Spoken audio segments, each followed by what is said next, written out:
Happy New Year po sa ating lahat. Ngayong araw ay magbibigay po ako ng pinakakumpletong price update. Kaya ngayong araw ay sisilipin natin kung magkano na nga ba ngayon ang mga Yamaha motorcycle dito sa San Fabian, Pangasinan. Excited na ba kayo? Tara!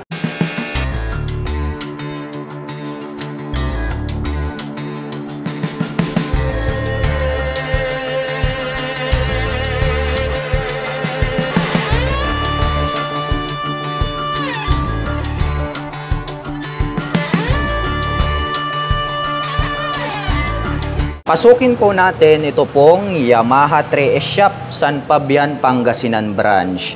At pagpasok po natin dito sa kanilang pintuan, ang una po nating masasaksihan at makikita rito, ito pong kanilang Yamaha Fasio 125. Ito po yung kanilang pinaka-latest version na 2024-2025 model.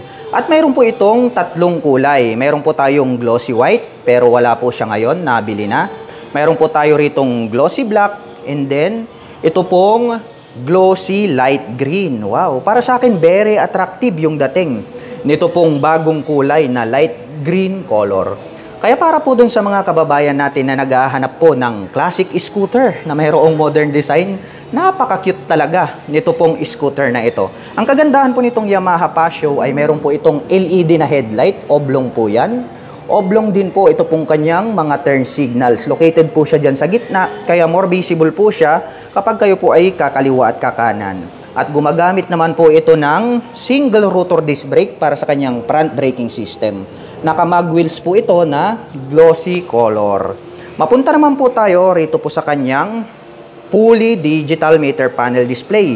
Oblong din po yung kanyang design. At ang kagandahan niyan, mayroon po itong auto stop start system. At mayroon din po siyang hazard. Mayroon naman po itong mechanical key para po dito sa kanyang ignition. Mayroon po siyang left side pocket, malalim, pwedeng paglagyan ng mga coins. Mayroon din po siyang integrated na utility hook dito sa gitna.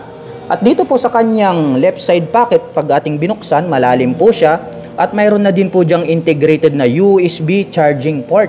So ang kagandahan naman po niyan, pag mahilig po kayong mag long rides, nothing to worry about dahil pwede po kayong mag-recharge ng inyong mga mobile phones and gadgets anytime, anywhere. At napansin ko lang, mayroon pong nakaumbok dito. Ibig sabihin, mayroon na rin po pala siyang park brake lock. So, ang kagandahan naman yon, hindi po mag-i-skid yung ating mga gulong pag kayo po ay nag-park sa uphill and downhill. Yun yung advantage niyan. At ang kagandahan po nito, napakalawak po pala nito pong kanyang footboard at malapad po itong kanyang upuan. Dual tone color combination po pala ito. Gray and then black color. Malambot po siya. Kaya very comfortable po itong sakyan. At ito po palang kanyang integrated na grab bar. Pang classic din po siya yung kanyang design dahil nga of course ito ay classic bike. Matte black color naman po siya. At ito pong kanyang engine, ganyan naman po yung kanyang engine design. So matte black yung color, may naka-intact po dyan na Yamaha. At ang kanya naman pong cooling system, ito po ay naka-air-cooled. Saktong-sakto lang po siya pang daily riding condition. At ang cute po pala nito pong kanyang mga decal dito. May nakalagay po rito na Fasio. Combination po ito ng apple green, white, and then gray color. At may nakalagay naman po rito na badge na F, which is meaning to say is Fasio. At mayroon naman po itong single shock absorber para po dito sa kanyang rear suspension. Gumagamit naman po ito ng mechanical trailing or drum brake para po dito sa kanyang rear braking system. At ito pong kanyang taillight, oblong pa rin po siya. Red color naman po siya, nasa middle. At yung kanyang mga turn signals ay still oblong pa din po siya. Kaya napanatili po nila yung kanyang pagka-classic looks at modernong disenyo. At mayroon pa po pala akong nakita rito na integrated na additional utility hook dito po sa baba ng kanyang upuan. Wow, napaka-astig po nito pong kanilang classic scooter na Yamaha Fasio 125. At ang presyo po ng pinakabagong Yamaha Fasio 125 ay nagkakahalaga po ito ng 93,900 pesos. At kung balak mo naman pong kumuha ng hulugan, ay kailangan mo lang pong mag-down payment ng 9,900 pesos. At mayroon naman po itong 4,870 pesos sa loob po yan ng 36 months. Nandito naman po yung kanilang Yamaha Mio Aerox 155. At meron po tayo ritong 3 color variants na available. Meron po tayong glossy black and then may gray tayo. Ito po yung kanilang standard version. Ang kagandahan dito sa Aerox is talagang napaka-bulky nito pong kanyang front face cover at very attractive yung pagkakadesign nito pong kanyang mga headlights. At meron naman po itong single rotor disc brake along with single pot caliper para sa kanyang front braking system. At meron naman po itong dual shock absorber dito sa likuran at ang kanyang rear braking system ay equipped ng drum brake. At ang isa sa mga nagustuhan ko rito po sa kanilang Yamaha Mio Aerox ay talagang napakalapad po nitong kanyang upuan at parang naka-heart design po yung pagkakatahi dito sa bandang gitna. May nakalagay rito na Aerox at napakalambot at napakalapad din po nitong kanyang fully digital meter panel display. Gumagamit naman po ito ng mechanical key para po sa kanyang ignition. At dito naman po sa kanyang left side pocket, meron na po itong integrated na USB charging socket na kung saan ay pwede na po kayong mag-recharge ng inyong mga mobile phones. At ang presyo po pala nitong kanilang Yamaha Mio Aerox 155 ay nagkakahalaga po ito ng 123,000 pesos. Ito po yung kanilang standard version. At kung balak mo naman pong kumuha ng hulugan, ay kailangan mo lang pong mag-down payment ng 21,800 pesos. At meron naman po itong 5,707 pesos sa loob po yan ng 36 months. At gaya nga po ng sabi ko sa inyo, meron po itong 2 model variants dahil meron po tayong standard at meron naman po tayong special edition. At ang pagkakaiba lamang po ng dalawa, ito pong kanilang Yamaha Mio Aerox 155 Special Edition, ang kanya pong ignition ay equipped with keyless system. At ang presyo naman po nitong kanilang Yamaha Mio Aerox 155 Special Edition ay nagkakahalaga po ito ng 148,000 pesos. At kung balak mo naman pong kumuha ng hulugan, ay kailangan mo lang pong mag-down payment ng 26,800 pesos. At pagdating naman po sa kanyang monthly installment, ito po ay mayroong 6,632 pesos sa loob po yan ng 3 taon. Dito naman po sa kabila mga ka-LM, ito naman po yung kanilang Yamaha NMAX 155. Anyway, this 2024 mga ka-LM ay meron po silang 2 model variants na binebenta dahil meron po tayong NMAX 155 with Y-Connect at meron din naman po tayong without Y-Connect. Kaya kung kayo po ay bibili, pwede po kayong mamili. Kung halimbawa para sa inyo is very useful yung features na Y-Connect, ay meron pa rin po kayong mabibili na NMAX with Y-Connect. At ang kagandahan po nitong kanilang Yamaha NMAX, pagdating sa kanyang braking system, ay equipped po ito ng dual channel ABS. Pagmula po rito sa harap hanggang dun sa likod.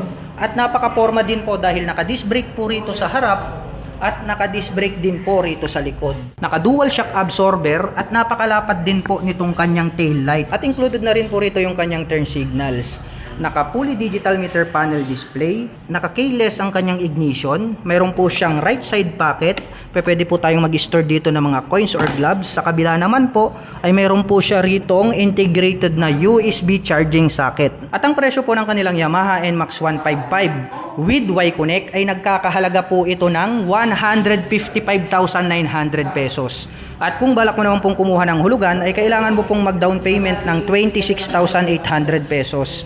At pagdating naman po sa kanyang monthly installment, ito po ay mayroong 7,038 pesos sa loob po yan ng 36 months. At ang kagandahan yan mga ka-LM, kapag bumili po kayo ng cash, ito pong kanilang Yamaha NMAX 155 na with Y-Connect, from 155,900 ay magiging 155,000 na lang po siya. May discount pa po kayo na 900 pesos. At dun po sa 155,000 na cash, ay included na rin po doon yung 3 years registration. So wala na pong madadagdag doon. Yun ang kagandahan po kapag dito kayo bumili sa Yamaha 3S Shop, San Fabian, Pangasinan branch. At ang presyo naman po nitong kanilang Yamaha NMAX 155 without Y-Connect ay nagkakahalaga po ito ng 153,900 pesos. So mas mura po ng 2,000 pesos ito pong without Y-Connect. At kung balak mo naman pong kumuha ng hulugan, ay kailangan mo lang pong mag-down payment ng 24,800 pesos. At pagdating naman po sa kanyang monthly installment, ito po ay mayroong 7,038 pesos sa loob po yan ng 3 taon. At pag nag-cash naman po kayo rito po sa kanilang NMAX na 2024 version, ay may less discount na rin po ito na 900 pesos. From 153,900 ay magiging 153,000 na lang po siya. Included na rin po dyan yung 3 years registration. Papunta naman po tayo rito sa kanilang underbone. So mahilig po sa mga motorsiklo na mabibilis. Nandirito naman po yung kanilang Yamaha Sniper 155. Standard po yung nandirito. Ang kagandahan nitong kanilang Yamaha Sniper 155, ang gusto ko rito yung pagkakadesign ng kanyang headlight. Dahil nandirito po siya mismo sa kanyang handlebar na kung saan kapag ikaw ay liliko sa kanan at kaliwa, ay susunod yung kanyang ilaw. At para sa akin, no, napaka-brusko ng pagkakadesign po nitong kanyang headlight dito sa bandang ibaba. At ang ganda rin po ng positioning nitong kanyang daytime running light. Napaka-sharp ng edges na dito sa bandang ibaba. Ito pong kanyang turn signals. At ang kanya naman pong preno dito sa harapan is naka-single rotor disc brake. At dito po sa likuran is naka-disc brake din po siya, kaya talagang napaka-forma ng kanyang dating. At pagdating naman po sa kanyang suspension, ito po ay naka-monoshock absorber. At located po ito, naka-align po siya sa gitna, kaya asahan po natin na nakakapagbigay po yan ng balance na bouncing performance. Yung kanyang mga decals, no, ang ganda rin ng kanyang color combination. Naka-BBA ito, kaya more powerful po siya pagdating sa duluhan. Yung kanya naman pong mga mag wheels is blue color din po siya, which is nakaterno po yan dito po sa kanyang mga pairings. Ang ganda rin po pala nitong kanyang seat cover dito. Mayroong two-tone color combination na gray at black. Mayroon po itong fully digital meter panel display. Naka-mechanical key ang kanyang ignition. At ang presyo po pala nito pong kanilang Yamaha Sniper 155 na standard version ay nagkakahalaga po ito ng 127,900 pesos. At pagdating naman po sa kanyang monthly installment, ito po ay mayroong 6,011 pesos, sa loob po yan ng 36 months. Napakaastig po ng body and design nito pong kanilang Yamaha XSR 155. Mayroon po silang dalawang kulay na available para po dito sa kanilang XSR 155. Mayroon po tayo nitong silver color, at mayroon din po tayo nitong sky blue color. Silipin natin itong kanyang headlight. Napaka-classic ng dating kasi nga bilugan itong kanyang headlight. Mayroon naman po itong inverted telescopic fork. Naka-single rotor disc brake dito sa harapan. At tignan naman po natin itong kanyang fully digital meter panel display na bilog. At naka-naked handlebar. Napakaganda po nito pong kanyang timeless na fuel tank. At ang isa sa mga nagustuhan ko rito, ito pong kanilang mga upuan, pang scrambler type po.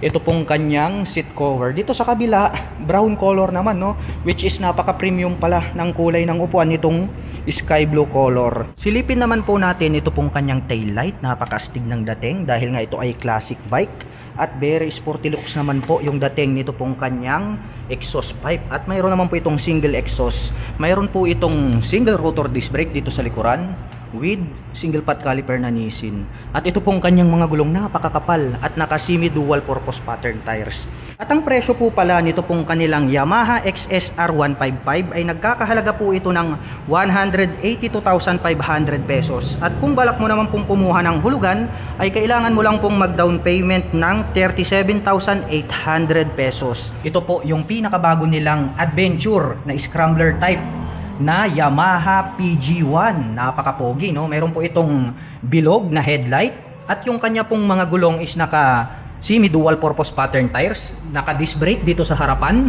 nagkaroon ng rubber boots, ito pong kanyang telescopic fork. At ang pinakamaganda rito, ito pong kanyang body design, no? Napaka rugged nung kanyang looks. Mayroon naman po itong dual shock absorber. At ito pong kanyang upuan, napaka classic, no? Nagkaroon ng partition sa gitna. Yung kanyang seat cover is leather po siya na brown, no? Classic type talaga siya. Mayroon naman po itong analog na display at naka naked handlebar. At ang presyo naman po nito pong kanilang Yamaha PG1 ay nagkakahalaga po ito ng 98,400 pesos. At kung balak mo naman pong kumuha ng hulugan, ay kailangan mo lang pong mag down payment ng 11,800 pesos. At pagdating naman po sa kanyang monthly installment, dito po ay mayroong 4,854 pesos. Ito naman po yung kanilang Yamaha MT-15, the dark side of Japan. Napakaastig po nito. Mayroon po sila ditong 2 color available. Mayroon po tayo nitong cyan color, which is very attractive para sa akin, ha. At kung gusto niyo ng medyo classic na malupit is mayroon po silang all matte black. At ang very attractive dito sa motorcycle na to, ito pong kanilang mga inverted telescopic fork, naka gold color. At naka single rotor disc brake dito sa harapan with 2-pot caliper. Silipin natin ito pong kanyang headlight. Napakaastig, no, para po siyang maskara. At mayroon naman po itong projector lights dito po sa kanyang main light. Silipin natin itong kanyang fully digital meter panel display. Napakahaba po pala, naka-naked handlebar at naka-mechanical key ang kanyang ignition. At ito pong kanyang fuel tank, napaka-astig, no? Dahil mahaba po itong kanyang extension tank cover. Napaka-premium po pala ng dating nitong upuan, nito pong kanilang Yamaha MT-15. Pang-classic yung datingan nitong kanyang upuan. Tignan natin itong kanyang taillight. Maliit lang din yung pagkakadesign pero visible naman po yan kasi LED na siya. Naka-single rotor disc brake dito po sa likuran with single pot caliper na Nissin. At napakakapal po nito pong kanyang likurang gulong. At ito pong kanyang stock pipe, very sporty looks din po yung kanyang dating. Nagkaroon pala siya rito ng touch ng carbon. Yung tip niya is silver at mayroon naman po itong single exhaust. At ang presyo naman po nito pong kanilang Yamaha MT-15 ay nagkakahalaga po ito ng 178,500 pesos. At kung balak mo naman pong kumuha ng hulugan, ay kailangan mo lang pong mag-down payment ng 36,800 pesos. At ito pong kanyang katabi, ito naman po yung kanilang Yamaha Mio Gear 125. At ang color po na to, ito po yung kanilang gray color. Para sa akin, very attractive din po yung design nito pong kanilang Mio Gear 125. Naka-emboss kasi to, no? Kung inyong mapapansin, parang crescent moon yung design nitong kanyang headlight. Meron po siyang badge dito na gear dito sa gitna. At ang kanya naman pong braking system is naka-single disc brake dito po sa harapan. Habang dito naman po sa likuran, ito po ay naka-drum brake. At ang kanya naman pong suspension dito sa likod ay naka-single shock absorber. At ito pong kanyang upuan is matte black color naman po itong kanyang seat cover. At mayroon naman po itong analog na meter panel display. May hazard na rin po ito. At gumagamit po ito ng mechanical key pagdating po sa kanyang ignition. Meron po siyang front pocket dito na kung saan meron na rin po siyang integrated na USB charging socket. At ang presyo po pala nitong kanilang Mio Gear 125 ay nagkakahalaga po ito ng 81,400 pesos. At kung balak mo naman pong kumuha ng hulugan, ay kailangan mo lang pong mag-down payment ng 4,800 pesos. At pagdating naman po sa kanyang monthly installment, ito po ay mayroong 4,340 pesos. Sa loob po yan ng 36 months. Dito naman po sa kabila, ito naman po yung kanilang pinakabagong Yamaha R15M. Para po dun sa mga beginners na naghahanap ng sports racing bike, saktong-sakto ito para sa inyo. Titigan po natin ito pong kanyang headlight, napakabangis din ng kanyang dating. Gumagamit po ito ng projector lights para sa kanyang main light. Meron po itong split na daytime running light dito sa gilid. At dito na rin po located ito pong kanyang mga side mirror sa bandang harapan. Meron din po itong visor na clear color. At pagdating naman po sa kanyang front suspension, ito po ay equipped with inverted telescopic fork. KYB po yung brand, gold color, kaya very attractive. Yung kanyang tip is silver color. Naka single rotor disc brake with dual pot caliper na Vibre. At naka Y design na blue color naman po itong kanyang mag wheel. May sukat na 100 by 80/17 ito pong kanyang front tires. Dumako naman po tayo rito sa bandang itaas. Silipin po natin itong kanyang fully digital meter panel display. Naka mechanical key ang kanyang ignition at naka naked handlebar. Napaka-astig ng pagkakadesign pala nitong kanilang mga fuel tank pagdating po dito sa kanilang mga racing edition. Ito pong kanyang upuan. Wow! Ang ganda ng pagkakadesign, no? Naka-heart design, tapos parang naka-carbon itong kanyang seat cover. Malambot din. Separated din po at mas mataas ito pong ating back rider seat. May nakalagay po rito na R15M. May susian din po rito na kung saan ay pwedeng buksan ito pong kanyang upuan. Nagkaroon din po siya rito ng windlet. Ito pong kanyang extension cover para po rito sa kanyang upuan. Matulis. Para po siyang jet plane. Silipin natin ito pong kanyang tail light. Wow, ang haba rin po, no, nitong kanyang tail light. Very visible po yan day or night time. LED na rin po yung kanyang ginagamit dyan po sa kanyang tail light. At meron naman po itong mahahabang mga turn signals na bulb type naman po yung kanyang ginagamit.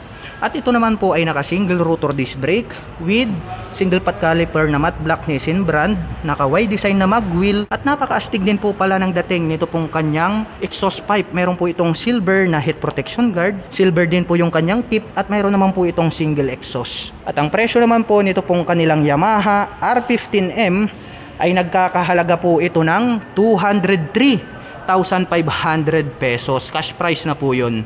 At kung balak mo naman pong kumuha ng hulugan, ay kailangan mo lang pong mag down payment ng 41,800 pesos. Mapunta naman po tayo rito sa dulo. Meron pa po sila ritong naka-promo na mga scooter. Ito naman po yung kanilang Yamaha MIUI 125 standard version. Meron po sila ritong available na 3 colors.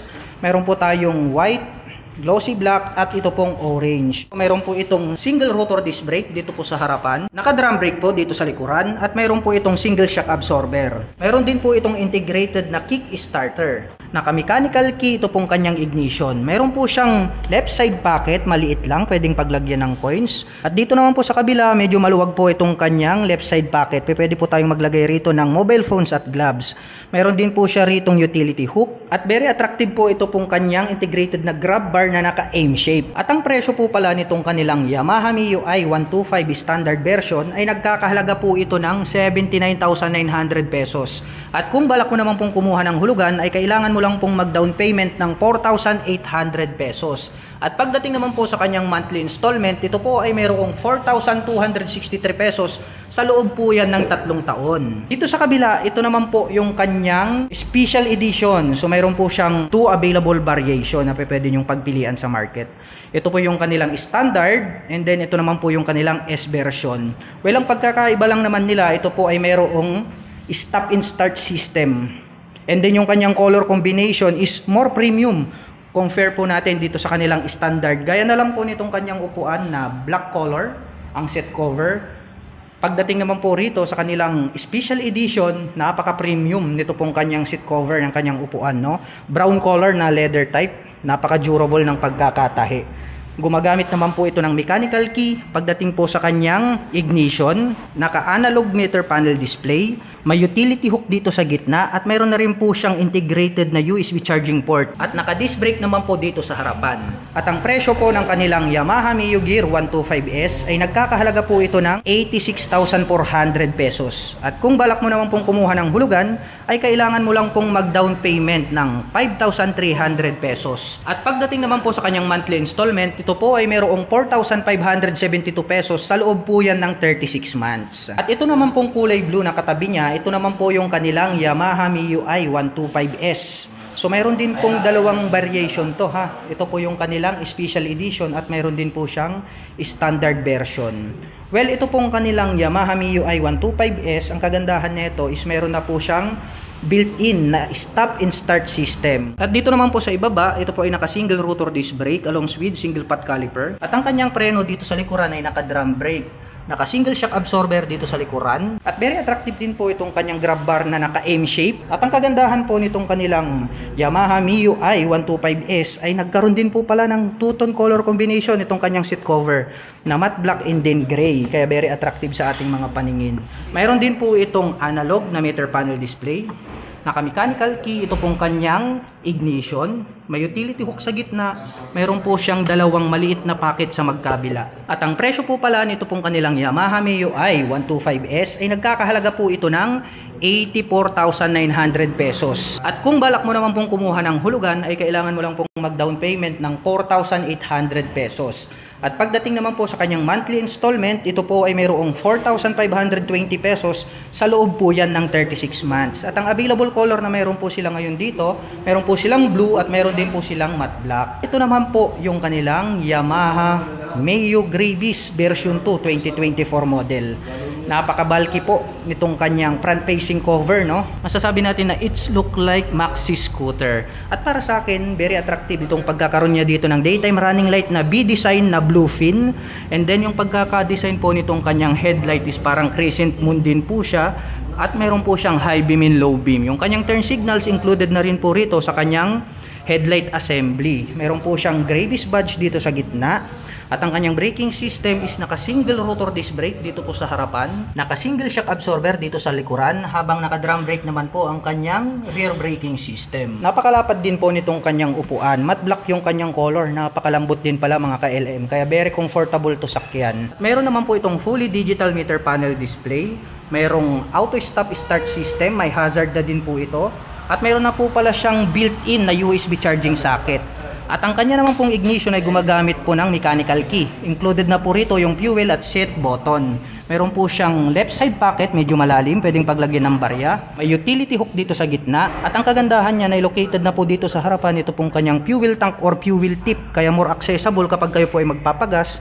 Hindi nyo na po kailangang tumayo mula sa pagkakaupo dito po sa inyong scooter. At ang presyo po pala nitong kanilang Yamaha Meo Grey Beast version 2 2024 ay nagkakahalaga po ito ng 94,900 pesos. At kung balak mo naman pong kumuha ng hulugan, ay kailangan mo lang pong mag-down payment ng 6,800 pesos. At pagdating naman po sa kanyang monthly installment, ito po ay mayroong 4,931 pesos sa loob po yan ng 3 taon. At para naman po sa mga nakapanood ng video na ito at interesado pong maglabas ng mga Yamaha motorcycles, ay maaari nyo po akong i-PM or i-message. At ako na din po ang magbibigay at magre-recommend sa inyo ng pinakamalapit na Guanzon motorcycle dealer sa inyong lugar para hindi na po kayo mahirapan. Hanggang dito na lamang po. Hanggang sa muli, kita-kits po tayo sa mga susunod na video updates.